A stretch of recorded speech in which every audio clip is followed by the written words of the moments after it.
Eu acho que nós temos essa síndrome de vira-lata aqui, onde a gente acha que as melhores coisas acontecem lá fora.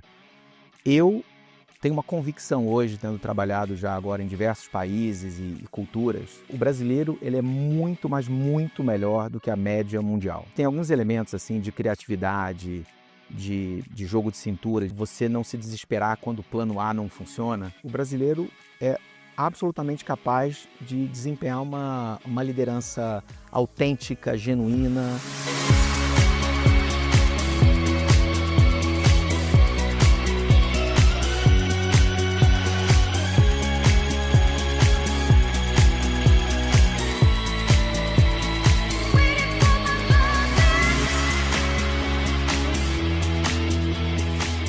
Olá, sejam todos muito bem-vindos a mais um episódio do Histórias da TI. Através de conversas informais com empresários, executivos do setor, fazemos uma viagem pelo tempo para que você fique sabendo mais sobre as tecnologias da informação e suas histórias, contadas não por mim, mas por quem realmente faz acontecer a TI neste nosso Brasil. Eu sou Miguel Petrilli, sócio fundador do IT Forum, e hoje tenho o enorme prazer de estar recebendo no Distrito Itaqui, distrito mais que um distrito, nesse ecossistema de inovação e tecnologia, focado nas pessoas, nos negócios e no planeta, um engenheiro de produção que nem eu, formado no Rio de Janeiro, carioca da gema, torcedor do Flamengo, casado com Márcia, pai do Matheus, da Laura e da Helena, que hoje mora em Seattle, nos Estados Unidos. E, entre outras coisas, ele é o CEO global da Avanade, uma empresa com 50 mil pessoas. Do Rio de Janeiro para Seattle. Continua flamenguista, Rodrigo Caserta. Seja muito bem-vindo ao Histórias da TI, meu amigo. Miguel, muito obrigado. É um prazer enorme estar aqui com você. Eu continuo mais flamenguista do que nunca. Acho que quando eu saí do Brasil, eu me tornei mais flamenguista ainda, né? Isso me mantém, né, conectado com o país. Uma alegria estar aqui. Obrigado pelo convite. Eu que te agradeço. Como você viu, Caserta, a ideia aqui, não, obviamente que nós vamos falar da Vanage, nós vamos falar de tecnologia, um monte de coisa, mas é fundamental que todos os mais de 2 milhões de usuários únicos que a gente tem em todas as plataformas do IT4, isso sobe disponível em todas as plataformas onde o IT4 está presente, é você, a sua carreira, para que seja um exemplo para todos que estão nos assistindo aqui, e de fato o é. Vamos começar pela sua infância. Como é que foi nascer no Rio de Janeiro? Aquela coisa, praia todo dia, que muita gente, principalmente os que moram aqui em São Paulo, falam isso. Como é que foi a sua infância no Rio de Janeiro? O que você pode contar para a gente? Você sabe, Miguel, que, a gente, Rio de Janeiro, a gente associa a praia, né? Eu nasci na zona norte do Rio. Eu nasci no Grajaú, então não tinha praia no Grajaú. Mas eu não estava tão longe da praia, né? Não. Então, todo final de semana, esse era o programa favorito, né? Juntava os amigos, pegava um ônibus. Ônibus. E praia sábado e praia domingo, né? Voltava só à noite. Esse era o programa preferido. E no domingo voltava um pouco mais cedo se tivesse Flamengo no Maracanã. Flamengo no Maracanã? Eu não o entrevistado é ele, entrevistado não, a conversa hoje é com o Rodrigo Caserta, mas eu tenho uma experiência de Flamengo de Maracanã, como eu sou muito mais velho do que você, pode ser que você se lembre, final de um Brasileiro, Flamengo e Atlético Mineiro. Eu tinha 5 anos de idade. Era muito garoto. Eu tinha 5 anos de idade. Eu estava lá. A gente conta depois dessa conversa, porque... Um outro capítulo. Foi um capítulo à parte, com certeza, foi um capítulo à parte. Mas dentro da escola, você acabou indo fazer engenharia na Ilha do Fundão, na Universidade Federal do Rio de Janeiro. Você já era um que naquela época, na tua época também chamava de CDF na escola? Eu sempre fui bom aluno. Eu não era desses alunos que... né, eu curtia bastante a vida, eu adorava jogar futebol. Mas eu sempre levei o estudo a sério, né? E eu tinha boas notas, era na época um dos melhores cursos de engenharia do Brasil. Eu não sabia exatamente que engenharia eu queria estudar, e na época não precisava saber, porque quando você entrava, você tinha ali alguns anos de ciclo básico, né, e você tinha mais um tempinho para poder tomar a decisão de qual caminho seguir. Então, quando eu entrei na engenharia, eu entrei muito mais porque eu era muito bom em exatas, em física, em Só matemática. tirava 10 de matemática. Eu era muito bom nisso e falei assim, olha, acho que faz sentido isso para mim. E aí, depois de um tempo, eu comecei a entender um pouco melhor a engenharia de produção, e que, na verdade, a engenharia de produção te abre diversas portas e caminhos, né? E tomei essa decisão, e foi uma decisão acertada. Eu adorei o curso, eu aproveitei muito tempo de faculdade, e uma das coisas que a gente sempre sonha é conseguir sair da faculdade já com um trabalho, né? E eu confesso... Eles iam buscar, né? Eu estudei em São Paulo, fiz USP em São Carlos, onde eu nasci. As empresas iam buscar os alunos dentro da escola e faziam isso na Federal também. E foi assim, né? E na época, o meu primeiro trabalho na Andersen Consulting como estagiário, final de 96, começo de 97, foi assim, né? Eu saí da faculdade, eu já entrei como estagiário, e quando terminei a faculdade, já fui efetivado e virei... Durante o curso você já estava trabalhando na Andersen? Eu estava trabalhando no no meu último ano de faculdade. Sim. E aí eu me formei e fui contratado pela empresa em 97. Olha que legal. Mas vamos voltar um pouquinho antes disso. Eu sei que um dos teus hobbies é boxe.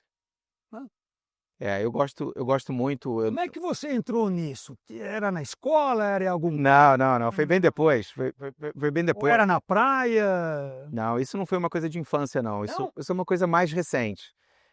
Eu talvez tenha sido uma forma, né, de aliviar um pouco as pressões do dia a dia, né? Essa é uma forma boa de fazer isso. Estresse. Eu digo que boxe faz parte de uma estratégia de mental health, né? Na verdade, tem menos a ver com o corpo e mais a ver com a cabeça, né? Quando eu estava no meu tempo em Singapura, fiz bastante. Agora em Seattle, estou retomando. Singapura, Seattle, viram que o cidadão... Eu sei que você morou na Irlanda também. Foi em 2004. Em 2004. Lá você tomou cerveja, certo? Você foi trabalhar. Bastante.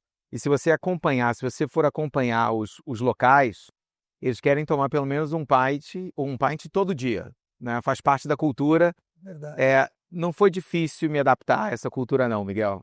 Eu tenho alguma coisa com a Irlanda. Eu nunca morei na Irlanda, na verdade nunca estive na Irlanda.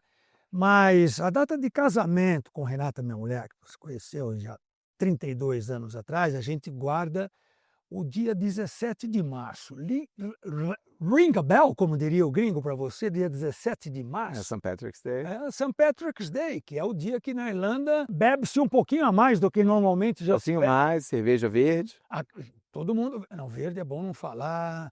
Você é flamenguista, eu sei que nos últimos anos o Flamengo... Tem uma rivalidade, existe uma rivalidade relativamente nova agora no futebol. Agora no futebol, eu como sou santista, a rivalidade de antigamente era outra, mas era com o Botafogo do Rio de Janeiro, né? Que bons tempos. Mas voltando no esporte, o esporte você sempre fez como uma válvula de escape? Você pensou alguma vez em fazer esporte? Esse é um assunto assim, importante, porque marcou um momento da minha vida, né? Eu joguei futebol de salão muitos anos, né? Comecei a jogar com 7 anos de idade, dos 7 aos 14. Eu levava a sério, eu treinava muito.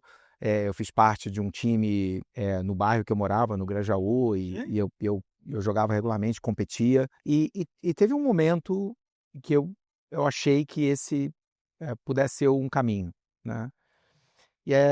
Só que tem coisas que a gente, quando não está muito pronto para decidir, os nossos pais, né? No meu caso, a minha mãe, ela acaba decidindo por nós, né? Então, você sabe bem que no Brasil, diferente de em outros países, onde você pode conciliar as duas coisas, você pode estudar e praticar esporte. Na verdade, isso é incentivado, é estimulado. No Brasil não é assim, né? Infelizmente. Então, são caminhos distintos. E eu não segui esse caminho, mas eu jogava futebol de salão bem, particularmente Seu muito pai bem. queria que você fosse um atleta? Porque na tua época, meu pai gostava mais o esporte já dava dinheiro, né? Meu pai gostava mais da ideia, minha mãe não gostava nada da ideia, né? a vontade dela prevaleceu. Mas eu acho que ela tinha razão, porque se a gente pensa bem, é um funil muito grande, né? Não basta jogar bem. Jogar bem não diz nada, né? A barra é muito É alta. muito. E eu segui um outro caminho, mas E a carreira é muito curta também. É um negócio... mas veja, nunca passou disso, né? Eu nunca fui um jogador profissional, nada disso, mas como muitas crianças, né? Eu acho que no Brasil, em algum momento tiveram esse sonho. Eu pergunto isso, Caserta, porque eu passei por algo semelhante, mas 20 anos atrás, antes de você, né? Também sou engenheiro de produção, como eu já disse, e eu jogava muito bem basquete. Apesar de ser esse anãozinho de jardim aqui com 1,75 m, naquela época, No Brasil tá bom, né? no Pro Brasil tá bom.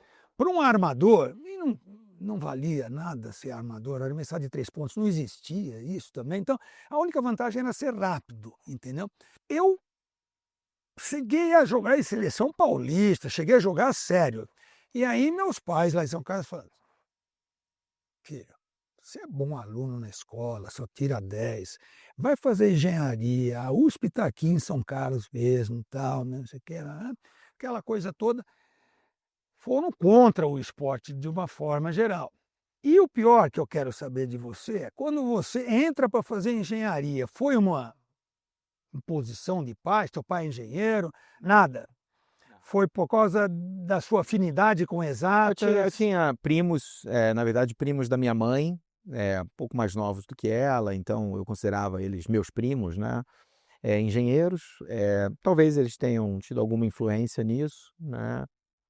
Eu me interessava, achava as conversas com eles interessantes, mas não, meu pai teve uma carreira toda em vendas, mas ele fez economia, uma outra formação, mas uma carreira em vendas. E minha mãe era professora, professora de uma escola municipal no Rio de Janeiro, né? Então não foi influência direta deles, mas eu me lembro que quando eu tomei essa decisão, os meus pais ficaram felizes, acharam que era um caminho muito legal, e então teve muito apoio. Aí agora você não deve ter passado pelo que eu passei, porque minha mãe também era professora, etc. Meu pai era um empreendedor, chegou a ter fazenda, um monte de coisas, mas não vem ao caso. Mas falar em vendas dentro da minha casa, estou falando de 20 anos antes de você. Quando você se formou e você foi ser consultor, o que tua mãe entendia disso? O que ela falou? Porque só para você difícil saber, explicar o que meu eu... pai era vendedor. Quando eu falei para minha mãe, teve várias opções para eu ir trabalhar em banco, Itaú e vários bancos iam buscar gente dentro da escola. Ela falava: meu filho, você fez engenharia para ser bancário, para trabalhar, porque banco era agência, né? Entendeu? Né? E quando eu falei: não, mãe, mas é a parte mais com venda. Meu filho, você fez engenharia para ser um vendedor, porque vendedor naquela época, eu não sei que tipo de vendas teu pai fazia. Você não deve ter passado por isso, né, para ser consultor, Meu mas pai trabalhou muitos anos na Tramontina. olha, Era isso. Empresa Gaúcha, Era- Carlos Barbosa. Era isso que ele vendia. Mas ele não Ele era era- gaúcho lá de Carlos Não, Barbosa, não. foi parar no Rio de Janeiro. Não, meu pai é paulistano, Paulistano. mas foi para o Rio para se casar com a minha mãe. Tua mãe é E carioca. minha mãe é carioca. Os dois já não estão mais conosco. Minha mãe carioca, ele foi para o Rio e ele era representante comercial Lembro da disso. Montina Tinha no Rio de Janeiro. Não eram muitos, acho que eram 3 ao todo, para a cidade do Rio de Janeiro. representante comercial era uma instituição naquela. E ele era um desses representantes comerciais, né? Então vendia para as lojas de departamento e etc. os produtos da Tramontina. Então você viajou muito lá para o Vale dos Vinhedos, Carlos Barbosa, Garibaldi. Ele viajava, né? Ele viajava, né? Na época, escola e etc., a gente não acompanhava, né? Mas ele ia muito para lá. Mas veja, primeiro o próprio curso de engenharia de produção, Miguel, ele abre tantos caminhos, né? Que demorou um pouco para entender que caminho seguir. Eu poderia ir para uma indústria, para uma fábrica, né? Realmente olhar ali. Eu comecei assim. Produção, logística, esse é um caminho. Alguns colegas meus, alguns amigos meus foram para esse caminho. Os bancos estavam começando a se interessar por engenheiros de produção, né? Ao invés de contratar economistas, administradores, estavam começando a se interessar mais. Então, esse também era um possível caminho. E as consultorias estavam, na época, realmente assim, muito, muito interessadas. Então eu tive algumas opções de consultorias, acabei escolhendo a Andersen Consulting e foi uma escolha maravilhosa, assim, foi uma Já escolha era Andersen incrível. Consult, ainda não era Accenture, mas não era mais Andersen, né? Não era mais Arthur Andersen, a digamos. auditoria, Já tinha separado. a auditoria e a consultoria estavam separadas, Uhum. mas ainda faziam parte do mesmo grupo, né? E eu estava lá quando houve uma separação completa. Entendi. Já eram dois negócios diferentes, mas ainda faziam parte do mesmo grupo. A separação completa, quando aconteceu, já estava na empresa. E aí eu vou lembrar de um negócio que pode ser que você não lembre, como eu falo de 20 anos atrás, ou alguns baby boomers que estejam nos assistindo aí, pode ser que lembrem, ainda Arthur Andersen, eu já trabalhava na Sandoz e estava dentro de um CPD de frame IBM, naqueles que basicamente só servia para emitir nota fiscal, rodar a folha de pagamentos, e tecnologia era aquele back-office que vocês principalmente transformaram esse mundo como um todo. E a gente aqui com o Interforum e com tudo também deu aquele impulso para que o gerente de CPD que eu fui lá atrás virasse um CIO hoje em dia e um profissional muito mais estratégico. Eu implementei junto com os especialistas da Arthur Andersen o Método One. Alguém aí já ouviu falar no Método One? Você leu os históricos lá no museu da... Ou nem você ouviu falar? Não, eu ouvi falar quando eu entrei na empresa em Em 97. papel, aqueles folders. Eu recebi um binder com Um binder, o exatamente. método One. Eu sabia tudo. Olha só. Foi assim que eu comecei a minha carreira, né? É mesmo? Foi uma escola maravilhosa, né? Você ter o privilégio de começar a sua carreira e aprender com tanta gente, ter uma experiência global, eu ali, né, carioca, trabalhando numa empresa. Você estava no Rio, né? Eu estava no Rio, né? O escritório era na Praia de Botafogo 300, edifício KM. Eu lembro, bonito. Era Vista bonito. pro mar. Aquilo era... Quando eu entrei, as cada- empresas estavam separadas, né? Então, no sexto andar ficava Andersen Consulting, no sétimo andar ficava Arthur Andersen, né? E eu me lembro que com poucos meses de casa, eu fui para St. Charles, perto de Chicago, fazer o meu primeiro treinamento, né?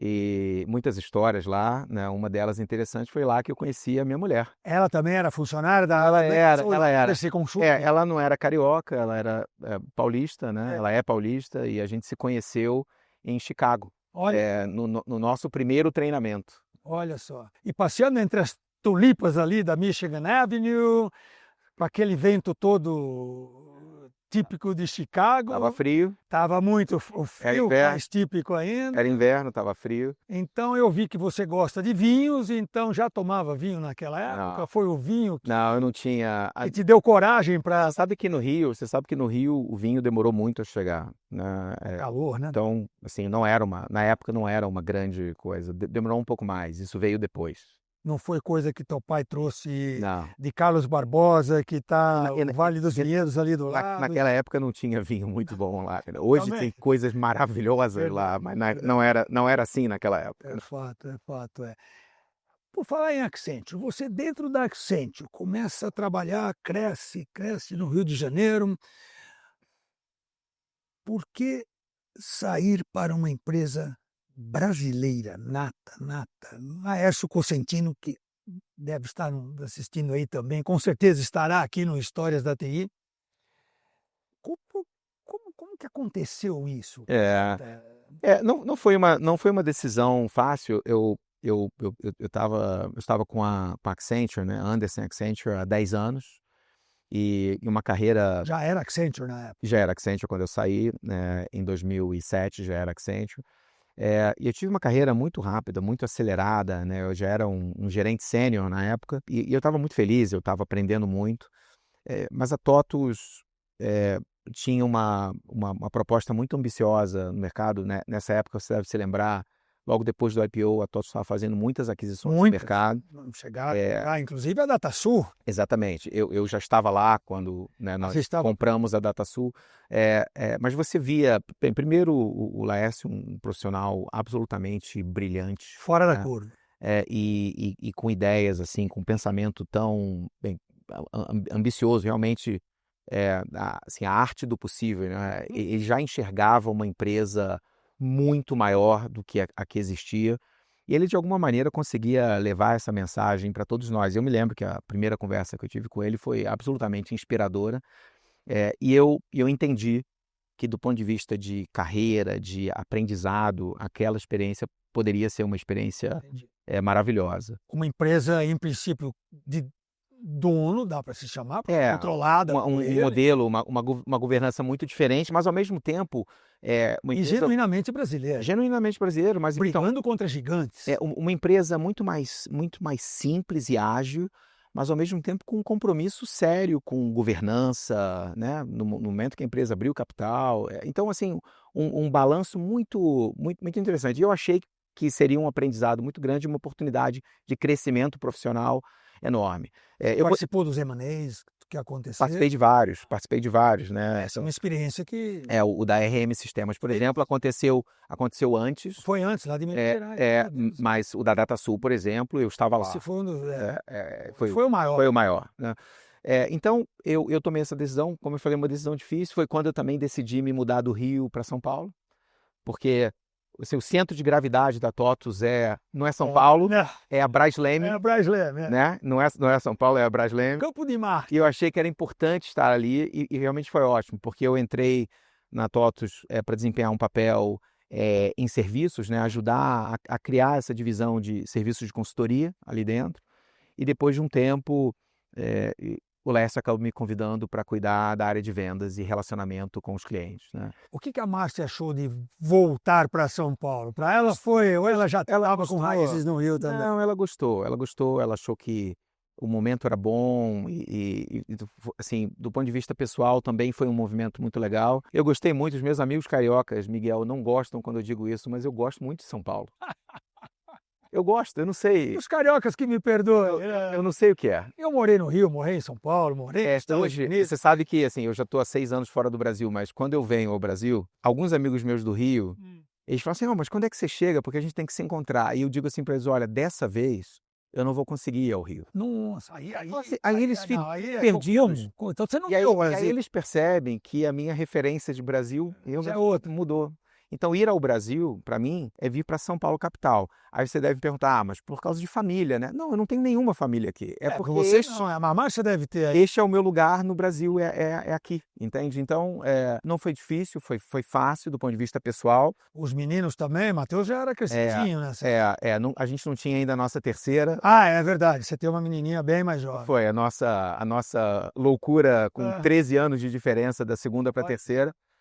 Mas o Matheus e a Laura, né? Eu me mudei para São Paulo em 2008. Eu entro na TOTVS em 2007 e me mudo para São Paulo em 2008. Nossa, aquele ano que, pelo amor de Deus, você lembra o que aconteceu? Claro que eu lembro. Dia 15 de setembro de 2008, Lehman Brothers. Claro que é. Quando... Mas olha, você sabe Nossa. que 2008, 9, 10, na TOTVS eu me lembro que eu ali em 2009 estava entrando na área de vendas, né? Sim. Os primeiros 3 anos na área de vendas, acho que eu nunca vi tanto crescimento. É mesmo? A gente estava indo muito bem. E os Estados Unidos Muito em bem. polvorosa, né? Mas acho que, assim, o foco na pequena e média empresa, no Brasil, A TOTVS tem outro. tem uma resiliência ali desse segmento. A gente foi muito bem, muito bem. O que estava acontecendo fora do mundo impactou muito pouco a gente. É o que sempre dizem, vocês sempre aproveitaram muita oportunidade, a Accenture é craque nisso, a Vanad mais ainda. E essa inovação, sempre que existe alguma crise grande, existe uma oportunidade, não é mesmo, Caserta? Então, desde essa época de TOTVS, você já viu se tem algo dando errado, é porque tem oportunidades presentes. Então, vocês conseguiram surfar essa onda, digamos assim? Muito, muito. Quando você pensa em mercados como o do Brasil, né, emerging, e agora eu com uma experiência internacional, o que eu vou dizer sobre o Brasil vale muito também para vários países da Ásia. Você tem uma questão muito forte local, da economia local, que segue uma dinâmica completamente diferente. Eles não se distraem muito com o que está acontecendo. Tem demanda local forte, tem ambição, tem desejo de inovar, tem criatividade. E as empresas pequenas e médias no Brasil têm muito isso, né? Então, enquanto o mundo estava um pouco preocupado, as empresas pequenas e médias no Brasil estavam crescendo muito. E a TOTVS, com a estratégia correta, com a liderança correta, estava capturando essa oportunidade fortemente. E aí você fez aquilo que todo mundo fala, o bom filho a casa torna. Quer dizer, não era bem a casa, mas Teve um pouco disso. como o Accenture e a Avanade, naquela época acho que era um joint venture 50-50 ainda, né? Com a Microsoft. Já não era. O controle já era da Accenture. Continua sendo uma joint venture, mas sem dúvida. Mas já não era mais metade, já era na configuração atual, 80% Accenture, 20% Microsoft. Então o bom filho a casa tornou. De fato, assim, nós. Isso foi em 10 anos atrás. Foi em 2015, há 10 anos atrás. Depois de 8 anos de TOTVS, e eu adorei a minha experiência. Eu faria novamente 1000 vezes, né? Olha só. E sou muito grato pelas oportunidades que eu tive lá, especialmente a Laércio, né, pelas oportunidades e por todo o aprendizado. As conversas com a Accenture eram conversas... Na verdade, tinha uma conversa com a Accenture, realmente com a Accenture, mas uma das conversas com a Accenture derivou para uma conversa sobre a Avanade. A Avanade, na época, era uma empresa pequena aqui no Brasil, muito pequena, com 250, 280 funcionários. Sério? Quando você entrou lá, né? Em 2015, nós tínhamos 280. Você assumiu a gerência geral da Avanade aqui, foi eu entrei em 2015, isso já fazia parte do processo de já tinha de sucessão, né? Mas a minha primeira missão foi cuidar da área de vendas, organizar a área de vendas, me reportando ao antigo, né, a pessoa que era o General Manager, um grande amigo, né? E trabalhar com ele, mas eu e o Jun conversávamos já sobre essa sucessão e você estava com a missão de fazer a Avanade crescer. Era uma missão de crescimento e eu sabia que iam ter 2 etapas, né? Uma etapa que poderia levar até 1 ano, né? Acabou levando um pouco menos do que isso, porque eu entro em julho de 2015 e eu assumi como General Manager em abril de 2016. Então, foram 10 meses cuidando de vendas e já ali... sem muita divulgação, já trabalhando com o Jun no processo de sucessão dele. E aí, no primeiro semestre de 2016, eu assumi como General Manager. Mas quando eu entrei, era uma empresa... Bem, primeiro assim, a qualidade das pessoas incrível. Assim, pessoas tecnicamente muito fortes, com conhecimento de Microsoft, o que é esperado dessa joint venture. Sem dúvida. Mas era um time pequeno e ainda... muito focado em suportar a Accenture nos seus projetos em tecnologia Microsoft, mas, por exemplo, com um canal direto, né, muito pequeno ainda, poucos clientes.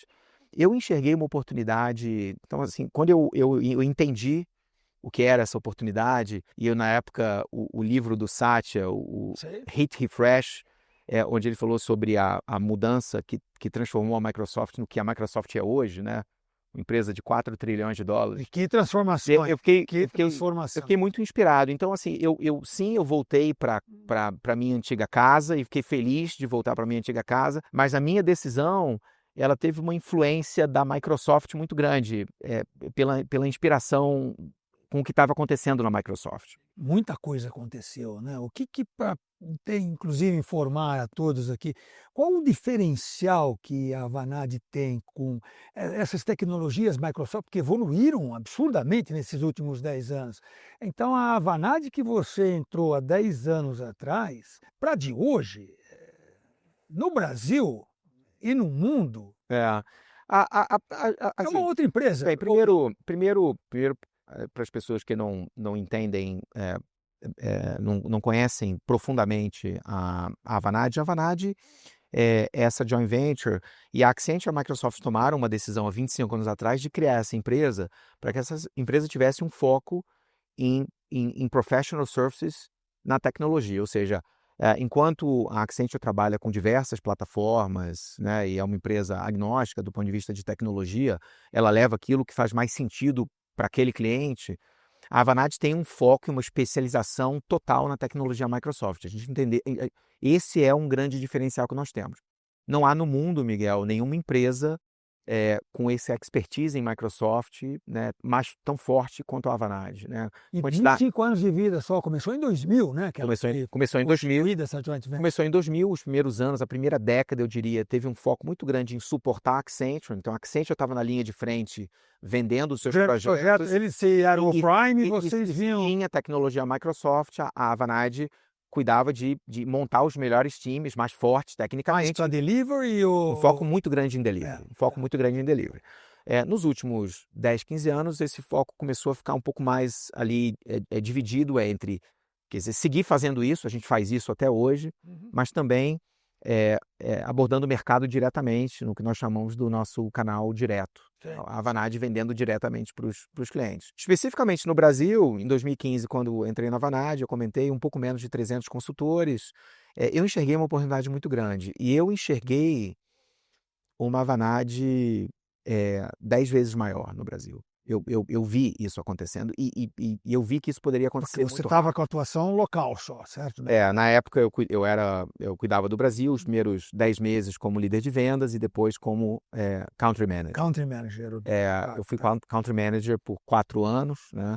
E nesses 4 anos nós saímos de um pouco menos de 300 consultores para 1.400 consultores. Olha só. E num crescimento orgânico, né? A gente não fez nenhuma aquisição. E a gente cresceu suportando o Accenture, a gente cresceu criando novos relacionamentos e vendendo diretamente para clientes aqui no Brasil. Essa história foi muito legal. A Microsoft, fazendo esse trabalho brilhante que faz, ela só aumentava o tamanho da oportunidade para a Avanade. Toda vez que a gente, todo ano que a gente sentava para fazer o nosso planejamento estratégico, a gente olhava assim, qual é o nosso mercado endereçável, qual é o nosso addressable market aqui. Só crescia. Cada ano a gente crescia 15%, 20%, e o addressable market crescia 50%. Olha né? Que maravilha. Então a gente falou, olha, não tem fim isso aqui. Isso aqui é uma jornada, né, de crescimento exponencial. Depois de 4 anos, eu recebi um convite para cuidar da nossa operação que a gente chamava de Growth Markets, mercados emergentes. Já que o Brasil estava crescendo muito... O Brasil fazia parte dessa operação. O Brasil também era Growth? Na verdade... em América. Não existia ainda. Nós estamos organizados assim hoje, né? Mas na época Growth Markets era Ásia e Pacífico e América Latina. Esse era o conceito. E aí você tinha América do Norte... E Europa. E Europa e Oriente Médio.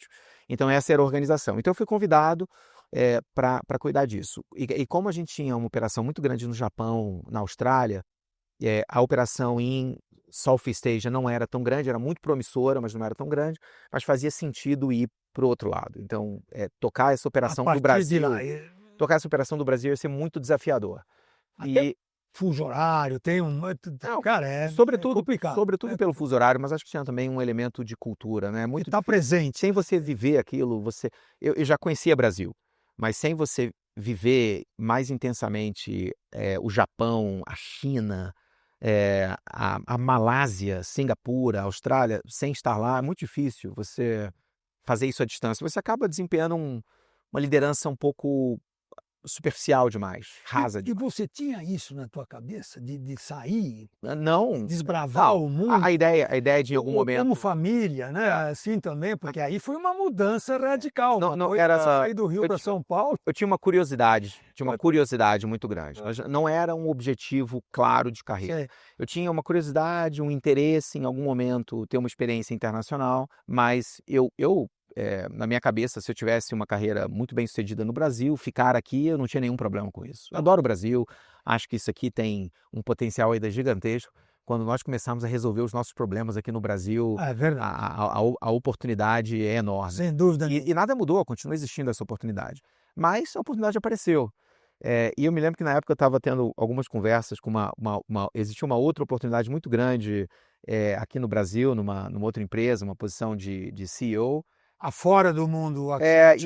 Mas eu estava tão feliz com o desafio, com a oportunidade, e a minha família abraçou a ideia. Isso que eu ia perguntar. Não, o mais velho não foi com a gente. Ele já estava... ele já tinha 18 anos, já estava na faculdade, não quis ir. Mas as 2 meninas foram? As 2 foram, né? Uma tinha 15, a outra tinha 1,5. Estava fazendo 2 anos, né? Você muda de São Paulo para Singapura, uma belezinha. Foi no meio da pandemia, Miguel. não foi fácil. Foi em Eu 20... eu me mudei em 2020. No auge da pandemia. Eu Nem vacina não em cima. conseguiria, no tempo que a gente tem hoje, eu não conseguiria descrever Cara, o que foi a pandemia em Singapura. Mas isso cabe talvez um outro capítulo aqui sabe, porque dá para escrever um livro. até onde eu lembro, fechou É, tudo, né? uma coisa que eu, bem rapidamente, né, eu precisei fazer aquela quarentena. Quando eu cheguei em Singapura, eu fui para um hotel e fiquei 15 dias sozinho, fechado no No quarto. quarto, sem Né? O poder pessoal sair batia da na porta, porta. deixava a comida, saíam correndo antes de eu abrir a porta. Essa foi a minha chegada em Singapura. Foram 4 anos em Singapura, uma experiência incrível, incrível. A gente ri hoje, desculpa a todos, a gente ri porque, obviamente, todos tivemos experiências durante a pandemia e a maioria das experiências foram trágicas. Eu também tive, Rodrigo É, provavelmente também. acho. Mas depois de tudo passado, né, a gente acaba rindo da neura que causou aquilo tudo. E você, no meio dessa neura, estava num ambiente completamente diferente. E Deve ter foi. sido uma experiência única. Acho que tinha assim, o desafio de um brasileiro sem nenhuma experiência em Ásia, né? Porque de lá eu também cuidava do Japão, negócio do Austrália, Brasil, aí o Brasil. mas eu É verdade. deixei o Fábio no meu lugar Fábio, e eu conheci o Fábio, né? E a transição aqui foi mais fácil. foi muito tranquila. E eu e o Fábio, nós nos entendíamos bem, porque a gente se conhecia, então foi fácil. Então o meu foco, de fato, estava do lado de lá, Tá. porque era o novo para mim, né? Mas olha, Miguel, eu fiquei 4 anos nessa posição. Nesses 4 anos, a gente triplicou o tamanho do negócio. De novo, sem nenhuma aquisição, né? Era um negócio Orgânico. de $400 milhões e no meu último dia era um negócio de $1,2 bilhões em vendas e foi então foi uma história de crescimento. Foram 4 anos de crescimento muito expressivo e sem dúvida isso criou para mim um case muito forte para o que veio depois, né? Imagina, Rodrigo, gostaria de explorar um pouquinho mais sobre isso, porque muitos dos que estão nos assistindo são executivos, estão na sua empresa, e muitos têm o sonho de morar no exterior. E quando se fala exterior, normalmente é Estados Unidos. Mais fácil. Muitos brasileiros. Coisa que antigamente, eu lembro na minha época, né, que antes de fundar aqui a Intermídia com o meu sócio e parceiro de vida, Adelson de Souza, a gente começou com a revista Byte em 91, se Accenture, muito mais antiga, mas se a Avanade está completando 25 anos, nós estamos completando 35 anos já, nesse ano. E muitas pessoas, nossos clientes naquela época, o Brasil às vezes até tinha um gringo tocando a operação aqui, mas com certeza o brasileiro tocando uma operação aqui reportava-se para um VP América Latina que era um americano. E quando um brasileiro ocupava essa posição, ele ia para Miami ou para algum outro lugar, Estados Unidos. Como é que para que todos entendam, ter uma experiência fora desse eixo, como diriam, né? Brasil, Estados Unidos, Brasil. E para Singapura, tem um porquê disso? Singapura é um hub de negócios, acho que é o hub mais internacional, né, da Ásia, né, hoje. Então, empresas multinacionais que querem operar na Ásia escolhem Singapura. Bem, primeiro pelo que o país oferece em termos de facilidade de negócios. Geograficamente também. Transparência, né? Assim, é um país que está em primeiro lugar do ranking em diversos. Assim, a facilidade de fazer negócios lá. A história de Singapura é uma história extremamente incrível. inspiradora. Aonde eles saíram, para onde eles chegaram. E você tá, assim, se você pensar na minha vida nessa época, né? Eu tinha as 2 maiores operações de lá eram Austrália e Japão, né?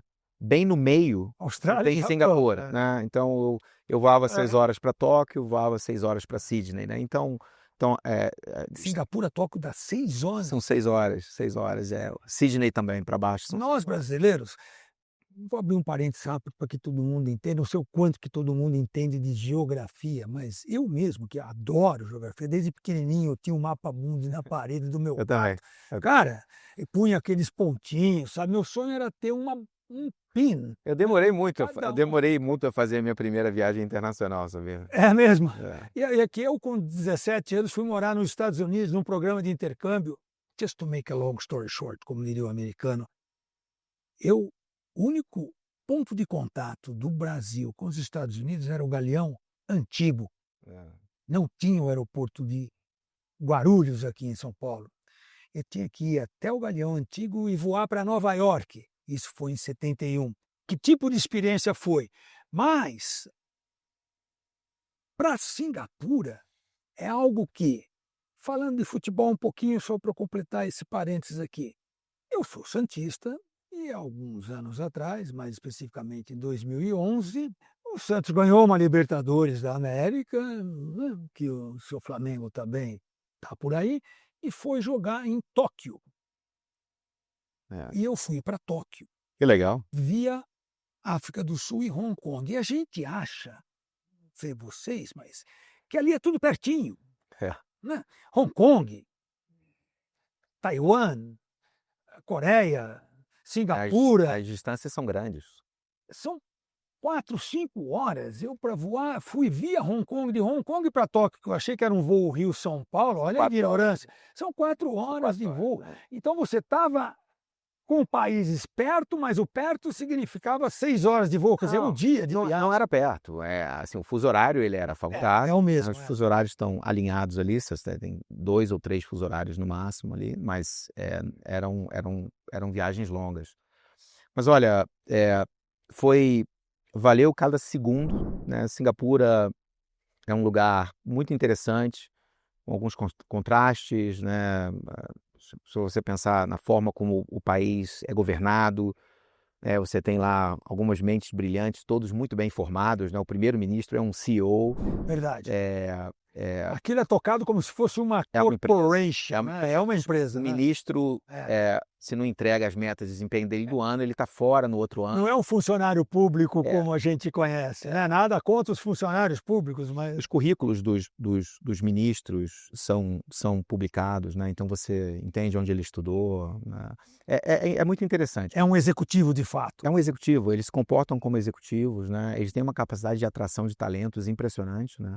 O governo é o grande objeto de desejo Olha só. de todos os jovens que querem trabalhar no governo, porque ninguém inova mais do que o governo. O governo paga muito bem. E não é pela aposentadoria garantida, Não né? tem estabilidade alguma. Não tem estabilidade. Não existe estabilidade de emprego, né? Então as pessoas, na verdade, quando vão para o governo, a barra sobe e elas têm que trabalhar ainda Entregar mais ainda. muito mais, muito mais. Então, enfim, Sim. a gente poderia falar sobre isso, mas valeu cada segundo. Singapura, além de ser um hub de negócios muito bom, né? É o headquarter de boa parte das empresas que operam na Ásia, empresas multinacionais que operam na Ásia. Do ponto de vista pessoal foi incrível, porque eu estava do lado, Sudeste Asiático, eu estava do lado da Tailândia, da Malásia, da Indonésia, então Vietnã, Camboja, a gente conheceu tudo isso, foi várias vezes, foi maravilhoso. Mas depois de 4 anos, a gente estava sentindo uma vontade de voltar um pouquinho mais, não para cá necessariamente, mas para mais perto daqui, né? E as meninas, que é importante a gente compartilhar isso com todo mundo, estudaram lá, certo? E é preparado, imagino, escolas internacionais, as escolas são muito boas, etc. as escolas são muito boas.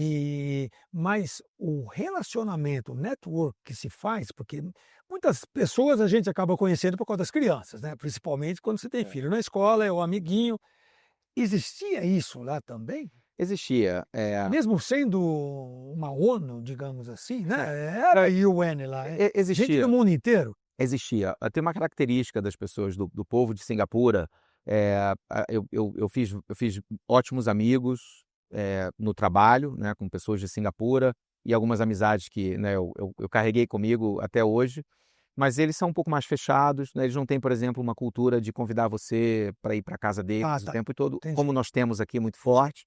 Então você aprende essas coisas muito rápido, mas essa é a dinâmica do país. A gente acabou tendo muitos amigos expatriados. Os nossos melhores amigos, eles eram americanos, europeus, alguns australianos, alguns locais, alguns de Singapura, mas muitos expatriados. A experiência escolar das nossas filhas foi ótima, né? Uma estava ali kindergarten, né? Então ela estava indo para a escola brincar, na verdade. Mas isso foi muito bom. Hoje nos Estados Unidos, né, o inglês dela Imagino. é É ativo. é a zona de conforto dela, né? O inglês, a gente só conversa em português com ela. É bom para manter, porque senão. Nós só falamos em português com ela, mas o inglês é a zona de conforto. E a nossa outra filha, que tinha 15 anos na época e tem 20 anos agora, Ela foi para um high school lá, high parecido. school, e assim, academicamente, essa experiência de Singapura realmente transformou ela como estudante, né? E sem dúvida preparou ela para os desafios, né? Ela está agora na universidade. Não está mais com você Não, em não, Seattle, então. ela está nos Estados Unidos, mas não está com a gente em É. Seattle. Do outro lado do mundo, até onde eu sei, do mundo que eu digo é do país. Ela tá em Nova York, Nova York. está estudando produção de TV. Olha só. Os nossos filhos estão cada um num canto, né? O nosso mais velho está em Madrid, Em Madrid. terminando a faculdade, já trabalhando. Ela está em Nova York estudando produção de filme e televisão. Que maravilha. Adorando. Que maravilha. E o que o Matheus faz lá, O aproveitando? Matheus está terminando o curso de Relações Internacionais, está Olha. trabalhando numa agência de marketing agora. Olha só. E a nossa pequena está com a gente em Seattle. Então você, ou a Márcia pelo menos, tem a dura tarefa de ficar viajando para Nova York, para Madrid, a gente para tem que ver se as revezar. crianças, ou são eles que vêm? Não, eu viajo mais do que ela, né? Porque Pra eu viajo a Seattle. trabalho e eu Aí procuro. você- Eu vou muito a Nova York a trabalho, Imagina. eu também vou muito à Europa a trabalho, então eu aproveito nessas viagens para encontrá-los, né?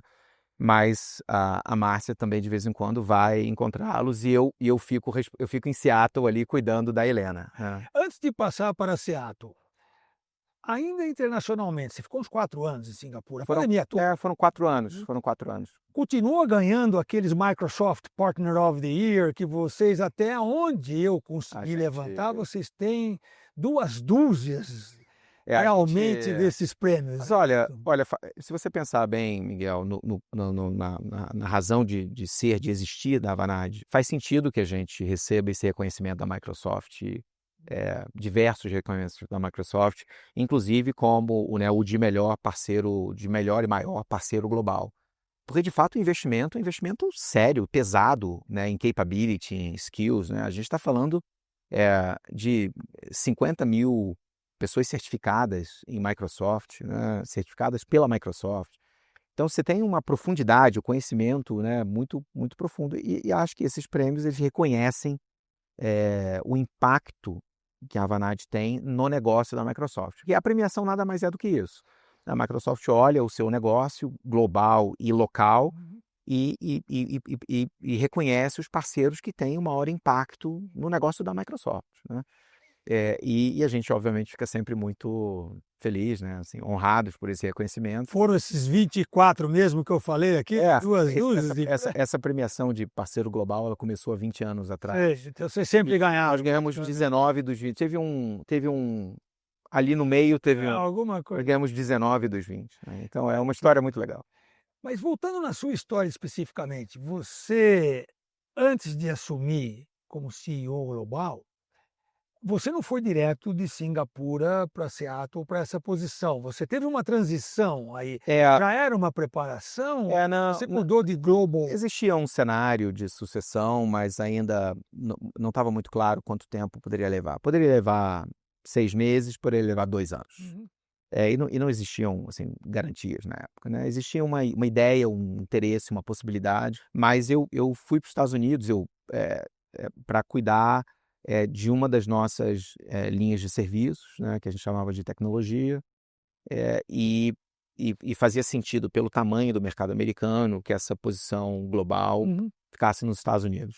Porque até onde eu me lembro, me corrija se eu estiver errado, um pouco antes de você ainda estava com Global Technology, né?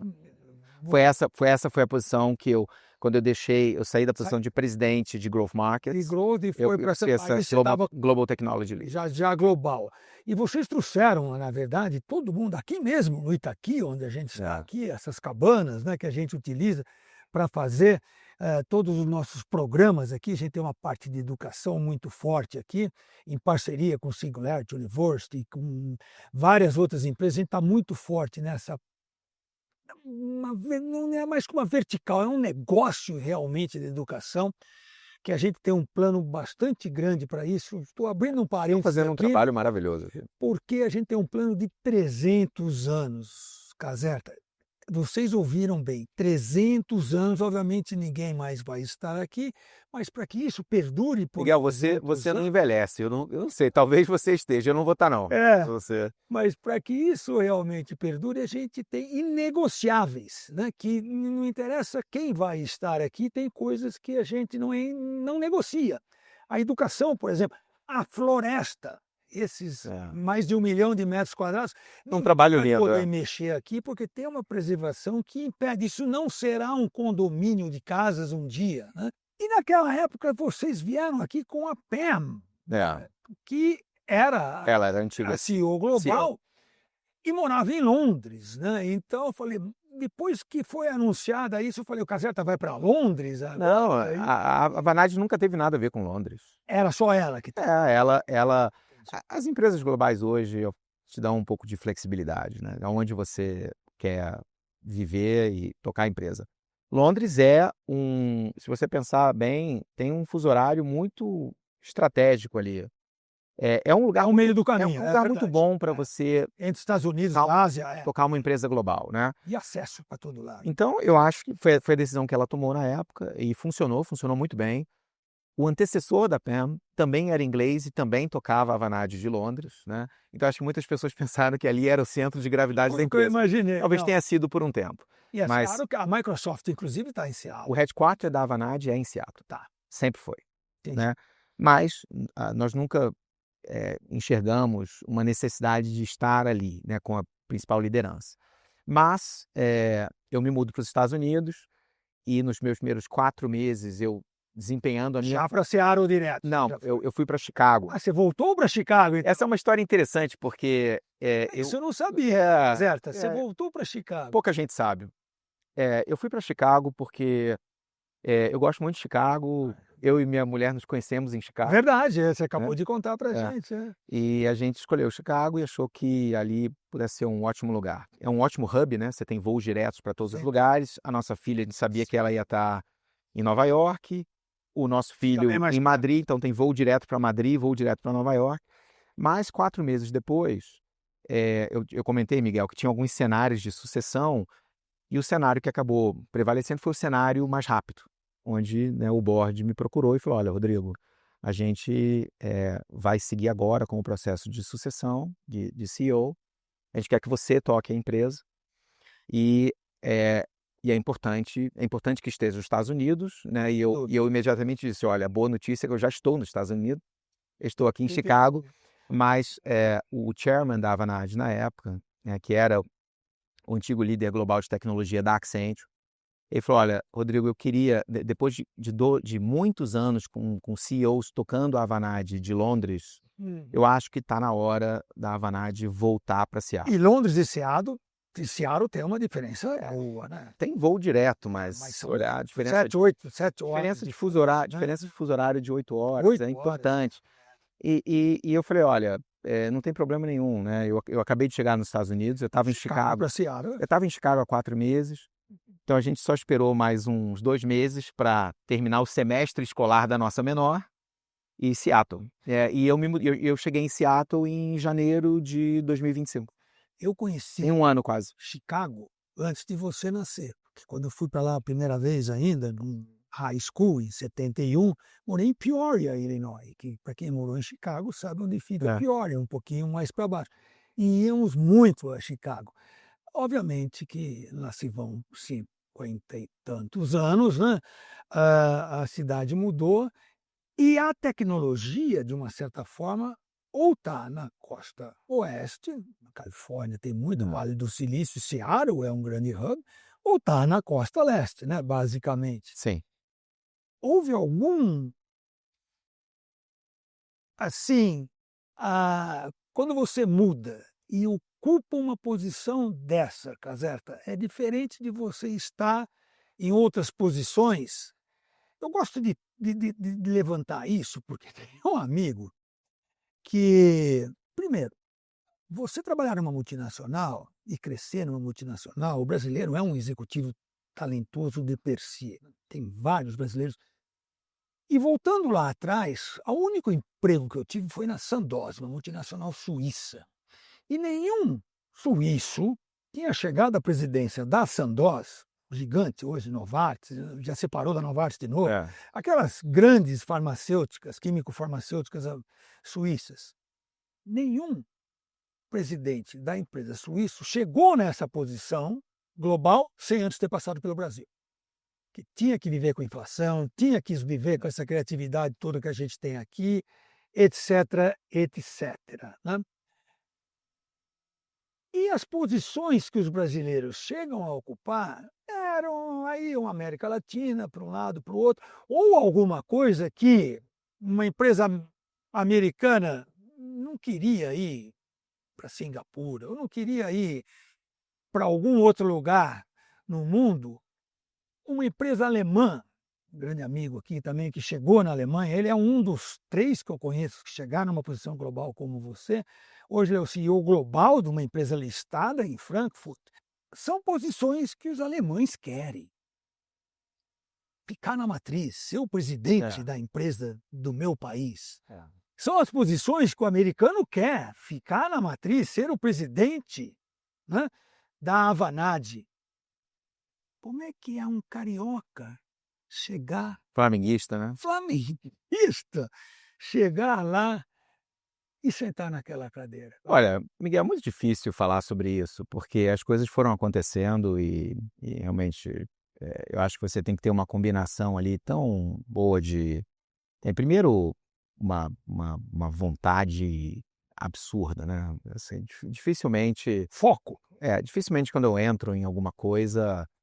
às vezes as coisas podem não dar certo, mas com certeza absoluta não tem ninguém ali com mais vontade do que eu.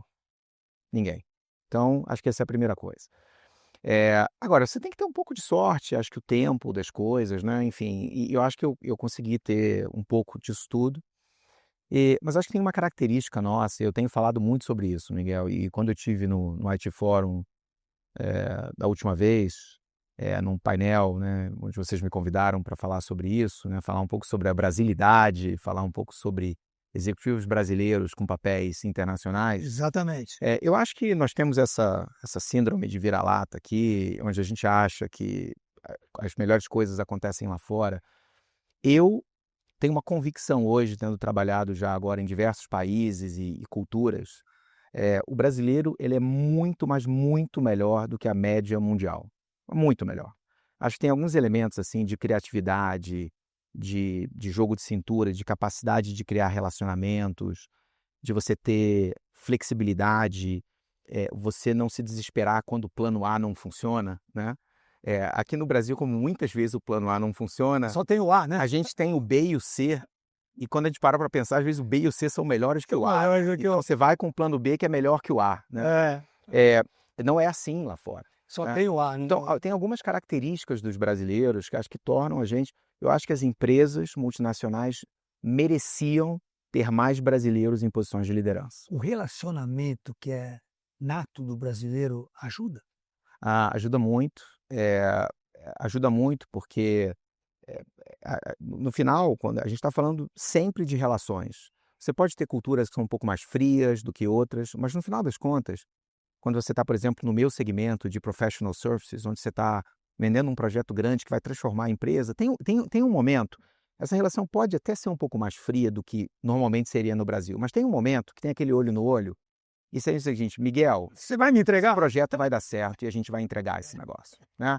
Esse momento é um momento chave, né? E em alguns países um vai dar um abraço pelo telefone, no outro é um mero aperto de mão, mas isso é importante. E não é porque você tem um sobrenome Avanade, Accenture, etc, não é isso. Exato. Então eu acho que eu acho que tem esses atributos dos brasileiros que facilitam muitas coisas no dia a dia, e eu vejo que o brasileiro é absolutamente capaz de desempenhar uma liderança autêntica, genuína, e acho que diversidade, quanto mais diverso o ambiente, melhor. E algumas pessoas que trabalham comigo hoje, americanos, dizem: olha, é incrível essa oportunidade de ver você abordando um cliente, né? Eu vou visitar alguns clientes americanos com americanos, né? Eu sou o único não americano na sala, e a forma como eu começo a conversa, o caminho que a conversa segue, algumas pessoas depois me dizem: "Rodrigo, essa conversa foi tão diferente do que eu imaginei, o script, a gente seguiu por um caminho, e no final eu tô vendo o CIO dessa empresa absolutamente encantado com a empresa e querendo fazer negócio com a gente". E aí abaixa a guarda E a gente precisa, né? saiu do script completamente, né, a gente faz isso bem aqui no Boa. Brasil, né. Então veja, Miguel, certamente tem muitos americanos na empresa que gostariam de ter o meu papel. Imagino, A de uma empresa americana, tem muitos americanos, respondendo a sua pergunta, que adorariam ter esse papel. imagino, E os melhores terão essa oportunidade, sem dúvida. né. Mas, eu tenho tentado, primeiro, e essa sempre foi a minha abordagem, primeiro ouvir muito e aprender, e eu continuo aprendendo, acho que enquanto eu estiver aprendendo, eu vou acordar todo dia feliz, energizado, né. A nossa filha pequena também, exige isso de mim, né, manter a energia alta, né, acho que o trabalho e a filha pequena. Você conhece a minha família. A Conheço. melhor coisa que aconteceu comigo foi, aos 55 anos de idade, eu ter mais uma filha. Pois é, Entendeu? isso Hoje eu acho que tenho isso uma menina de 23 e uma de 17 na minha casa, casado há 32 anos é isso com que essa mantém mulher.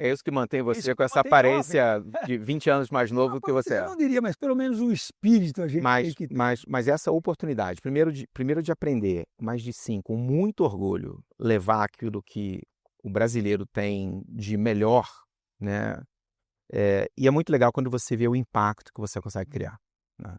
Acho que essa é a coisa mais valiosa no dia a dia. Caserta, indo para uma parte mais final da nossa conversa de hoje aqui. Muitos que estão nos assistindo estão em carreiras profissionais, executivos, em empresas e ambicionando crescer na sua empresa, planos de carreira, ir para o exterior ou não, já discutimos aqui. Que conselhos você poderia dar para esse executivo que está mais começando carreira? Eu tenho um filho executivo com 30 e poucos anos, em início de carreira, não deixa de ser também. Que conselhos você gostaria de dar para esse pessoal? Olha, alguns conselhos, ou pelo menos compartilhando coisas que foram importantes para mim, né. Primeiro, eu estava antes de ir para Singapura, eu estava numa posição bastante confortável, né, assim, networking, relacionamentos, assim, o exercício da minha liderança aqui, eu estava muito à vontade, eu poderia ter continuado aqui mais alguns anos, a Vantage no Brasil ia continuar a crescer, a gente estava indo muito bem.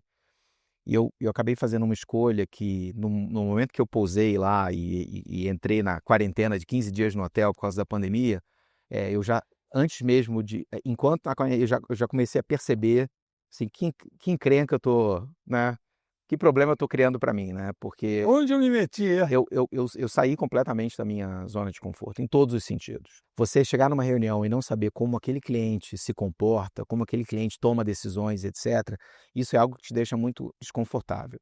Eu acho que se esse executivo que está pensando em ter esse momento, essa oportunidade de carreira, Uhum.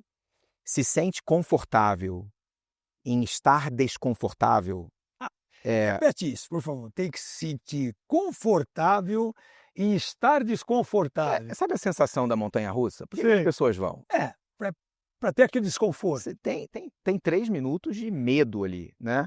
Mas é legal, é interessante, né. Tem um pouco disso, né.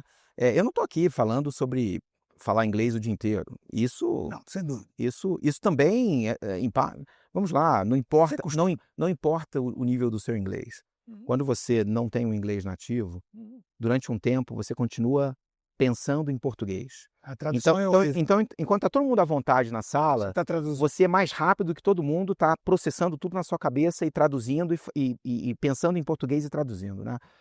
Passado um tempo isso muda e hoje já não é mais assim para mim, mas foi assim, É. né.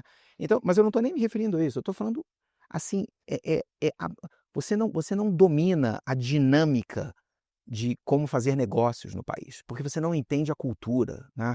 Isso leva um tempo, isso dá um frio na barriga, Miguel, muito grande. Você fica pensando assim: "Ó, vou começar a perder negócios, porque eu não estou encontrando a abordagem certa", né.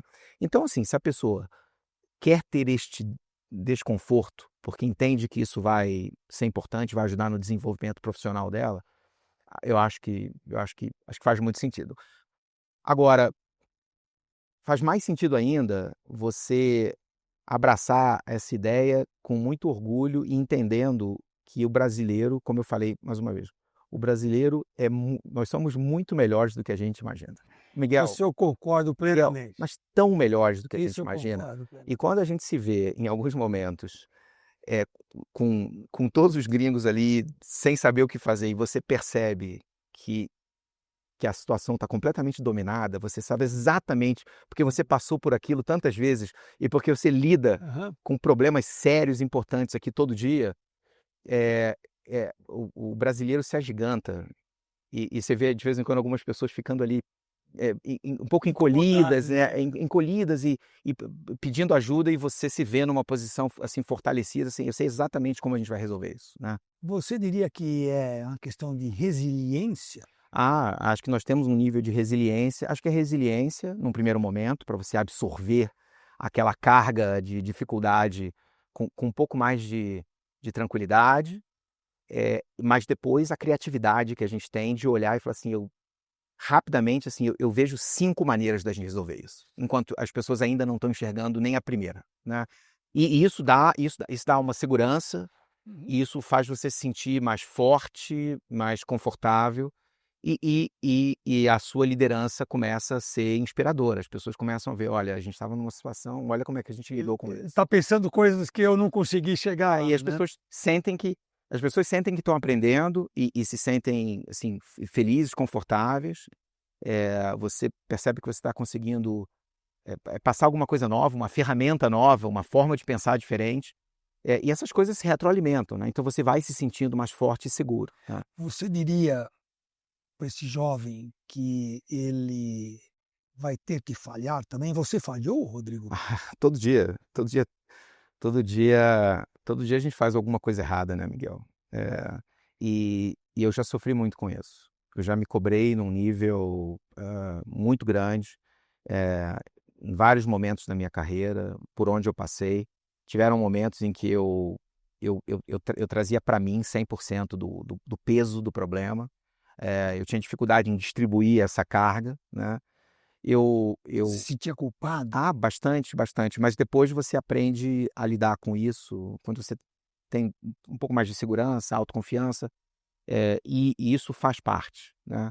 Para cada 10 negócios importantes que a gente fecha, a gente vai perder 2 e o cliente vai dar um feedback para você, eh, e esse feedback às vezes faz você abrir seus olhos para uma coisa que Tem que te você fala assim: retroalimentar. "Olha, entendi agora porque eu perdi, e em nenhum momento do processo eu pensei nisso. Mas agora eu entendi. E eu não vou perder de novo por causa disso. Eu posso perder por outro motivo. Por isso eu não vou perder, né?" Uma outra coisa para nossa audiência, Caserta, você está nos Estados Unidos, você conhece Scott Galloway, né, o grande professor Stern School of Business, na NYU, onde estuda sua filha, né, de uma certa forma, dentro do complexo da New York University. Ele sempre critica aquilo que os bilionários, os caras muito bem-sucedidos, falam: "Follow your passion", né, siga a sua paixão. Você recomendaria para esses jovens seguirem suas paixões ou o talento que cada um tem? Eu acho que você tem, para mim, eu penso todo dia no seguinte, né? O que que me faz acordar com um nível de energia muito alto e já na minha primeira reunião às 6 da manhã, porque eu começo meu dia às 6 da manhã, quando você vive na costa oeste, Os fuso horários da você começa o dia, acaba um pouco mais cedo, mas você começa muito cedo. E além de tomar uns 2 cafés antes das 6 da manhã, porque isso é importante também, mas o que me deixa com uma energia muito alta todo dia de manhã é o fato de eu adorar o que eu faço. Não tem pacote de remuneração que supere isso. não é pelo dinheiro. No dia que eu acordar e achar que não faz sentido o que eu estou fazendo, naquele momento o seu desempenho vai começar a diminuir. Uhum. né? Não é sustentável você fazer alguma coisa só pela remuneração, ou só pelo título, né? Eu particularmente não acho que o título seja importante, né? Quando eu entrei na Vanad, não entrei na Vanad para ser CEO global da Vanad. Isso acabou acontecendo. Acabou acontecendo. Eu poderia deixar a Vanad para trabalhar em outra empresa em algum momento, para ser outra coisa diferente de CEO, porque para mim isso não pode ser importante para algumas pessoas, para mim isso não é importante. O importante é você enxergar propósito, você acordar todo dia e adorar o que você faz, né? Eu acho que se tem isso, a chance dessa pessoa exceder, assim, performance, desempenho, é muito grande. É muito grande. Sem isso, eu não acho que seja sustentável. E você acabou de falar, depois que você sair da Vanad, etc., quer dizer, você chegou no topo da pirâmide. E aí? Esse é o meu último cargo na Vanad. É o último cargo. Não dá para subir mais. Então, ah, tem planos para a próxima etapa? Ah, não, assim, Voltar para o Rio de Janeiro? não, Casa de eu praia? tenho tentado. Obviamente você é Eu, muito jovem, eu em adoro o primeiro Brasil, lugar, e não tem cara de quem vai se aposentar. eu adoro o Brasil. Voltar para o Brasil não seria nenhum Nenhum sofrimento, problema nenhum também. problema. Eu adoro o Brasil. Mas nesse momento gosta muito da vida que a gente tem lá. As coisas estão muito bem e a gente não tem planos de mudar isso no curto prazo. Mas tem volta. Tem muitos amigos que foram, fica difícil a volta, os filhos Eu não sei, Miguel. casam por lá, criam. Eu não sei. Eu acho que a volta, talvez num modelo híbrido, né? O que é voltar? Voltar a estar só aqui? Não Você sei. já é um cidadão do mundo. Pode digamos. ser que seja tá aqui e estar em outro lugar ao mesmo tempo, né? Mas eu não penso nisso, porque acho que isso pode ser uma distração muito perigosa. É verdade. Eu prefiro viver intensamente aquilo que eu tenho Momento. hoje, né? Ah, Então eu estou vivendo intensamente a experiência profissional, a oportunidade profissional que eu tenho, uhum. que naturalmente me enche de orgulho, né, o papel que eu desempenho, mas também a oportunidade pessoal. Eu estou feliz com esse inverno aqui, porque eu vou esquiar muito nos Estados Unidos. Eu gosto de esquiar Verdade. e eu consigo dirigir para uma estação de esqui. Então eu estou ali vivendo, estou na minha fase. Você falou sobre os vinhos. Quando eu estava em Singapura, eu gostava dos vinhos australianos e da Nova Da Zelândia. Austrália. Eu achei que você ia falar vinho de Singapura, eu falei, não tem Não tem. nem espaço Não para. tem, não. Lá tem vinho, Singapura dá para guardar vinho tem na vinho, adega. tem Só. vinho do mundo inteiro, mas eles não produzem nada, né? Não tem uma galinha no país. Os ovos são todos importados. Então, aquilo que a gente brincava, que as crianças de hoje em dia acham que o ovo, a galinha nasce no supermercado, lá é um fato. É fato, É fato. é um fato. E eu agora nos Estados Unidos, eu estou nos vinhos da onde? Imagina de onde? Da Califórnia, Ali. de Oregon tem. E Washington também. Washington State também. também. Mesmo. Ali também, em Seattle tem. Então, eu vivo intensamente, é assim que eu sou, intenso, eu vivo aquilo, e se daqui a 2 anos as coisas forem muito diferentes, eu não sei como vão ser, mas eu estarei vivendo intensamente essa novidade, que eu ainda não sei qual é. Que legado, meu amigo Rodrigo Caseta, você gostaria de deixar para o Matheus, para a Laura, para a Helena? Não é dinheiro. Não é. Não é. Herança, eu estou falando de Não é. legado. Não é. Eu acho que seja qual for a carreira que eles vão seguir, né? E um estuda relações Já internacionais, estão em carreiras de muita a outra está todo final de semana num set de filmagens, vai ser produtora de cinema. Seja qual for a carreira, eu acho que levar o trabalho, bem, primeiro assim, com leveza, encontrar prazer no que fazem, porque como eu falei, só assim é sustentável, mas levar como uma coisa séria, como uma oportunidade de aprendizado, de crescimento, e criação de relacionamentos, né? Eu acho que a forma como eu encaro o meu trabalho, eu quero que fique de exemplo para eles, né? E quero que eles encarem da mesma maneira, seja qual for a profissão, né? Você não interfere, olha, seja engenheiro que nem papai. Não. Eu na verdade adoro a Também ideia. nunca fiz isso. Eu adoro a ideia deles fazerem coisas muito diferentes, porque até me dá também uma oportunidade de aprender mais com eles, né? Na minha época existia médico, advogado ou engenheiro. Na sua já foi um pouco diferente. Hoje em dia, o leque de opções é. Eu acho que essa primeira, a relação deles com o trabalho, eu espero que seja uma relação de aprendizado, prazerosa, né? Se eles quiserem empreender, tudo bem também. Eu vou apoiar bastante, posso apoiar até como, né, investidor, Investidor. se a ideia for muito boa, né? Se a ideia for muito boa. Mas quero também, acho também importante que eles, bem, adoro a ideia de ter filhos que são cidadãos do mundo, né? Globais, né? E é Você muito, é um deles, né? isso é muito interessante. E eles são mais do que eu, É porque mesmo? eu fiquei global mais mais velho. uma idade mais avançada. Eles ficaram globais mais cedo, né? Então, meu filho vivendo na Europa, minha em Nova York, depois de Ásia. Então, eu acho isso muito legal, porque aí você tem uma visão mais inclusiva do mundo, né? Acho que isso abre a cabeça de um jeito maravilhoso.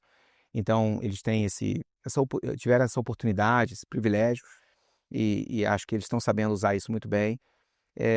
Obviamente, serem pessoas que as pessoas gostem de se relacionar com eles, né? Acho que esse é o legado. Meu amigo, para terminar, como você gostaria de ser lembrado? Eu gostaria de ser lembrado como uma pessoa simples, que eu sou uma pessoa simples, uma pessoa que conseguiu fazer algumas coisas bem legais, de alto impacto, mas sem se comportar de maneira muito competitiva o tempo inteiro, porque eu também não fiz isso. Uma pessoa, como os americanos gostam de falar, easy to do business with, né? Gosto muito dessa frase. Leve, simples, flexível, que as pessoas gostem de me procurar para tomar um chopp no final de semana, né? Acessível, né? Tem muitos líderes que, depois de determinado momento, assumem determinadas posições e eles se fecham muito, né? Eu queria quer dizer, na medida que eu continue a crescer e fazer coisas maiores, né? Eu quero que seja o contrário. Eu quero me colocar cada vez mais próximo de todo mundo e que seja fácil falar comigo, né? Aliás, eu digo para todos os funcionários da Vanad que, olha, quando vocês quiserem, mandem uma mensagem diretamente para mim aqui, eu vou adorar responder. Se vocês não gostarem de alguma coisa que eu falei, escreve para mim. Eles ficam um pouco assim, mas pode, né? Eu recebo um monte de respostas e eu respondo todas elas. Às vezes eu não respondo por escrito, eu ligo para a pessoa. Olha só, aí eu é disruptivo mesmo. Eu adoro isso, Miguel. Aí é disruptivo. Eu adoro isso. Considerando a minha trajetória e aquilo que eu consegui alcançar, eu quero que outras gerações olhem para isso como uma possibilidade de, olha, isso é possível. Se você quiser muito e se preparar para isso, por que você vai se colocar um limite para a sua carreira? Não faz sentido, né? Eu acho que acho que pode ser um legado muito legal também. Eu gostaria de ser lembrado por isso. Sensacional. Rodrigo Caserta, muitíssimo obrigado de coração para você que mora em Seattle. Foi ótimo estar aqui com você. Vir para cá, veio para o Brasil e aproveitar para o Brasil, na verdade, você não veio, porque você não foi ao Rio de Janeiro, mas aproveitar a sua vida para o Brasil e passar esses momentos, participar do Histórias da TI, esse episódio com certeza. Parabéns pelo... Honra ter entrevistado você, meu amigo. E para você, muitíssimo obrigado de coração pela audiência. Espero que você tenha gostado. Está disponível a hora que você quiser em qualquer uma das plataformas do IT Forum. E fica aqui o meu convite para o próximo Histórias da TI.